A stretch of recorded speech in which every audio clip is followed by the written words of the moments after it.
ঝাল একদম রেডি, দারুণ দেখতে হয়েছে আর খেতে তো অপূর্ব সুন্দর। নমস্কার বন্ধুরা, চন্দনা ফুড হাবে আবারও সবাইকে স্বাগত। তো আজকের এই চুনো মাছ নিয়ে চলে এসেছি। না ধরে নিয়ে আসিনি, ভাববেন যে ধরে নিয়ে এসেছে তা তো নয়, বাজার থেকে কিনে নিয়ে এসেছি চুনো মাছ বা ছোটো মাছ। এই চুনো মাছ বা ছোটো মাছের মধ্যে প্রচুর পরিমাণে ক্যালসিয়াম থাকে, যা হাড় মজবুত করতে সাহায্য করে, ডাক্তারবাবু বলছেন। তো এই 5 পিসের এই চুনো মাছেরই আজকের রেসিপি। এই মাছের ঝালের জন্য এখানে 2টো পেঁয়াজ নিয়ে নিয়েছি, পোস্ত বাটা, একটা টমেটো, কাঁচা লঙ্কা, আদা রসুন বাটা। এই উপকরণগুলোই লাগবে। পেঁয়াজটা পেস্ট করে নেব। বলছি বলে রান্নাটা কিন্তু আমি করব না, রান্নাটা আমার ম্যাডামই করবেন। তো যাই হোক, পেস্ট করা হয়ে গেছে পেঁয়াজ লঙ্কা পেস্ট করা হয়ে গেছে। এরপর কড়াই তেল দিয়ে মাছ ভাজার কাজ চলবে। তো যাই হোক, বাকিটা তার কাছ থেকে শুনুন। মাছের মধ্যে আগে থাকতেই নুন হলুদ লঙ্কা মাখিয়ে রেখেছিলাম, এবার মাছগুলো ভালো করে ভেজে নিচ্ছি।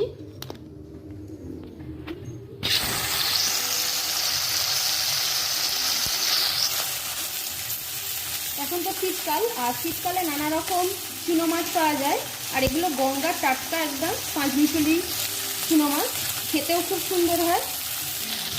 এই মাছগুলো খুবই নরম, তাই একে সাবধানে উল্টাতে হবে, না হলে মাছগুলো পুরো ভেঙে গুলিয়ে যাবে একদম।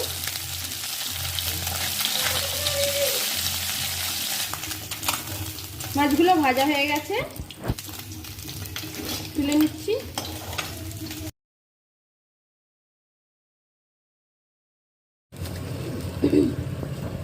সব মাছগুলো এইভাবে ভেজে নিলাম।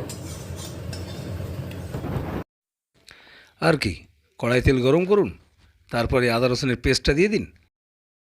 আদা রসুনের পেস্টটা যদি ভাজা হয়ে যায়, তারপরে পেঁয়াজ বাটাটা দিয়ে দিন। পেঁয়াজ বাটাটা ভালো করে নেড়ে চেড়ে ভেজে নিন। আর বলছি যে তাকেই বলতে, কিন্তু আমাকেই বলতে বলছে, হয়তো আপনাদের কীরকম লাগছে বলতে পারবো না। তো যাই হোক, কেমন লাগছে কমেন্ট করবেন। আর বাকি তারপর লঙ্কা হলুদ গুঁড়ো দিয়ে দিন, দিয়ে ভালো করে একবারে কষিয়ে নিন। কষিয়ে নেওয়ার পর টমেটোটা দিয়ে দিন। টমেটোটা দিয়েও বেশ ভালো করে ভাজা ভাজা করে নিন, কারণ টমেটোটা একটু ভালো করে ভাজতে হবে, নাহলে একটু তার গন্ধ থাকে। পরিমাণ মতো লবণ দিয়ে দিন। লবণ দিয়েই দিলাম, এবার বাকিটা তুমি বলো। এটা ভালো করে কষিয়ে নিয়েছি, এবার এর মধ্যে পোস্ত বাটাটা দিয়ে দিচ্ছি।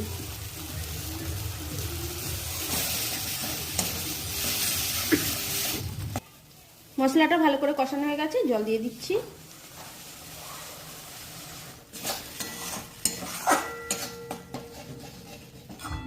মশলাটা একটু ফুটে উঠলে মাছগুলো দিয়ে দেব। মশলাটা ফুটে গেছে, এবার আমি মাছগুলো দিয়ে দিচ্ছি।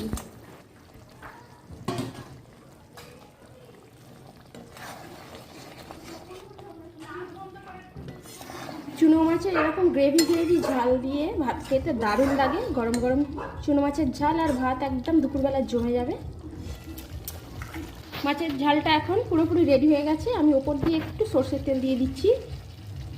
চুনো মাছের ঝালে এরকম সর্ষের তেল দিয়ে দিলে কিন্তু খুব সুন্দর লাগে। আপনারা সর্ষে বাটাও দিতে পারেন, আমি আজকে সর্ষে বাটা দিলাম না, কিন্তু এটা সর্ষে বাটা দিয়ে করলেও খুব সুন্দর লাগে।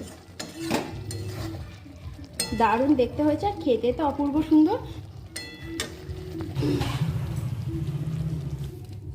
গরম গরম চুনো মাছের ঝাল একদম রেডি হয়ে গেছে।